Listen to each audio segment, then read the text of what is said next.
تین روحانی علوم۔ روحانی علوم کی تقسیم تین باب پر مشتمل ہے۔ ایک باب انفرادی زندگی کے اعمال و حرکات اور زندگی کی ساخت اور تخلیقی فارمولوں کے اوپر مشتمل ہے۔ دوسرا باب نوعی تخلیقی فارمولوں پر مشتمل ہے، اور تیسرا باب خالق اکبر اللہ وحدہ لا شریک کا تعارف ہے۔ انسان یا کائنات میں موجود کوئی بھی نور یا کسی بھی نور کا کوئی فرد زندگی گزارنے کے لیے دو رخوں کا محتاج ہے۔ ایک رخ کو ہم بیداری اور دوسرے رخ کو خواب کہتے ہیں۔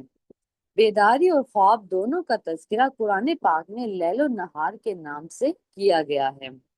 قرآن پاک کی ان آیات میں تفکر کیا جائے جن میں لیل و نہار کا تذکرہ آیا ہے تو یہ بات واضح ہوتی ہے کہ حواس ایک ہے۔ حواس میں صرف رد و بدل ہوتا رہتا ہے۔ یہی حواس جب رات کے پیٹرن میں داخل ہوتے ہیں تو خواب بن جاتے ہیں، اور یہی حواس جب دن کے پیٹرن میں داخل ہوتے ہیں تو بیداری بن جاتے ہیں۔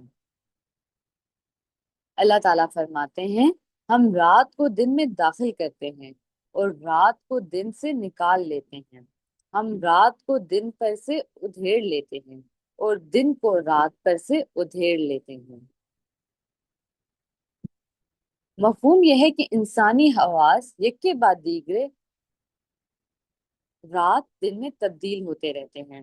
دن میں داخل ہوتے ہیں تو حواس پابند ہو جاتے ہیں، اور رات میں داخل ہوتے ہیں تو حواس کے اوپر پابندی نہیں رہتی۔ جب ہم علم غیب یا غیب کی دنیا کا تذکرہ کرتے ہیں تو دراصل رات کے حواس کا تذکرہ کرتے ہیں۔ ہم نے موسیٰ سے 30 راتوں کا وعدہ کیا اور 40 راتوں میں پورا کیا۔ غور طلب بات یہ ہے کہ حضرت موسیٰ علیہ السلام کوہ طور پر 40 دن اور 40 راتیں مقیم رہے۔ ایسا نہیں ہے کہ رات کو کوہ طور پر چلے جاتے ہوں اور دن کو نیچے اتر آتے ہوں۔ اس کے معنی یہ ہوئے کہ 40 دن اور 40 رات حضرت موسیٰ علیہ السلام رات کے حواس میں رہے۔ پاک ہے وہ ذات جو لے گئی اپنے بندے کو راتوں رات مسجد حرام سے مسجد اقصی تک۔